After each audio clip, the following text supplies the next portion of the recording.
E se eu te disser que a tecnologia, a ciência e a sociedade em que vivemos hoje poderiam estar 1000 anos mais avançadas? Você acreditaria? Saiba que a cura para doenças, a exploração espacial e talvez até a nossa compreensão do universo foram adiadas por um dos maiores crimes intelectuais da história. Nós nos orgulhamos do nosso progresso. Carros elétricos, a internet no bolso, a medicina que prolonga nossas vidas. Mas e se tudo isso for apenas uma fração do que poderíamos ter alcançado? Imagine um lugar que era o cérebro do mundo antigo. Um lugar que não era apenas uma coleção de livros, mas um centro de pesquisa, uma universidade e o lar das mentes mais brilhantes que já caminharam sobre a Terra. Esse lugar era a Biblioteca de Alexandria. E a sua destruição não foi apenas a queima de alguns pergaminhos velhos. Foi o ato de apagar o disco rígido da humanidade. Então, a pergunta que fica é: o que realmente perdemos? E como essa perda moldou, ou melhor, deformou o nosso presente? Primeiro, vamos acabar com um mito. A Biblioteca de Alexandria não foi destruída em um único incêndio catastrófico, como muitos filmes retratam. A verdade é ainda mais trágica. Sua morte foi lenta, gradual, um declínio agonizante que durou séculos. Começou com incêndios acidentais, como o provocado durante a Guerra Civil de Júlio César, em 48 a.C., que destruiu um armazém de manuscritos. Continuou com invasões, cortes de orçamento e uma onda crescente de intolerância religiosa que via o conhecimento pagão como uma ameaça. O golpe final, por volta do século IV, viu a destruição do Serapeum, um templo que funcionava como uma filial da biblioteca, por uma multidão de fanáticos. O que sobrou foi se perdendo com o tempo, negligência e conflitos. Foi uma morte por 1000 cortes, cada um levando um pedaço do nosso futuro coletivo.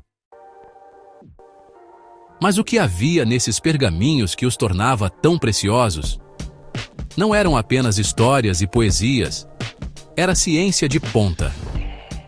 Pense em Aristarco de Samos.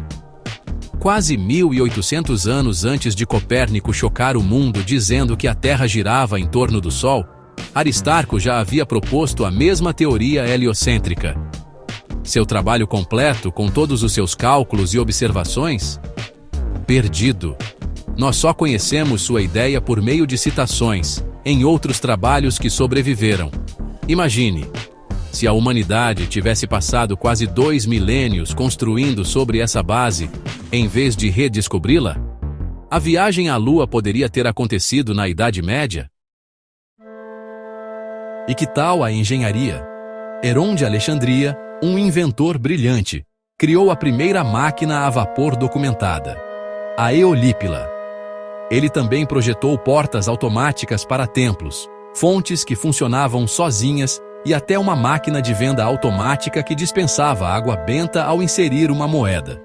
Para os antigos, eram truques e maravilhas, mas para nós, são os protótipos de uma revolução industrial que só aconteceria 1700 anos depois. Quanto tempo perdemos? Na geografia tivemos Eratóstenes, o bibliotecário-chefe que, usando apenas um bastão, a sombra do Sol e uma matemática genial, calculou a circunferência da Terra com uma precisão de quase 99%. Ele também criou os primeiros mapas mundi com linhas de latitude e longitude, um sistema que usamos até hoje. A maior parte de seus mapas detalhados e de sua obra de 3 volumes, a Geográfica, que descrevia todo o mundo conhecido, desapareceu. Navegadores como Colombo navegaram por séculos com mapas muito inferiores. E talvez o mais chocante de tudo, a medicina. Em Alexandria, médicos como Herófilo e Erasístrato realizaram as primeiras dissecções científicas do corpo humano. Eles distinguiram os nervos motores dos nervos sensoriais, entenderam o papel do cérebro como centro da inteligência e não o coração como se acreditava, e descreveram as válvulas cardíacas. Mas seus trabalhos foram perdidos, e a prática da dissecção se tornou um tabu na Europa por mais de 1000 anos, paralisando o avanço da medicina. Quantas vidas poderiam ter sido salvas se esse conhecimento não tivesse sido interrompido?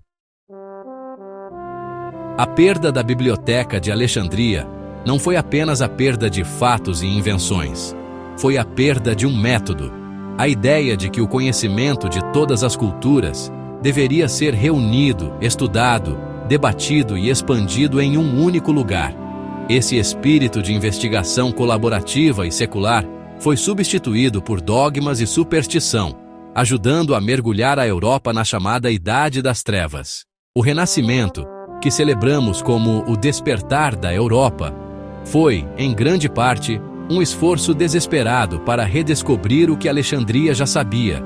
Foi uma busca por fragmentos de conhecimento que sobreviveram, muitos deles preservados e aprimorados por estudiosos do mundo islâmico, que se tornaram os guardiões da chama enquanto a Europa estava na escuridão.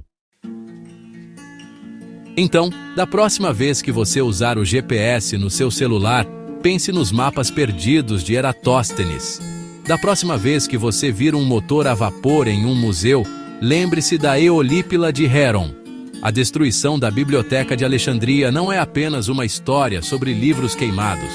É um lembrete assustador de como o progresso é frágil e de como a intolerância e a ignorância podem nos custar séculos de avanço.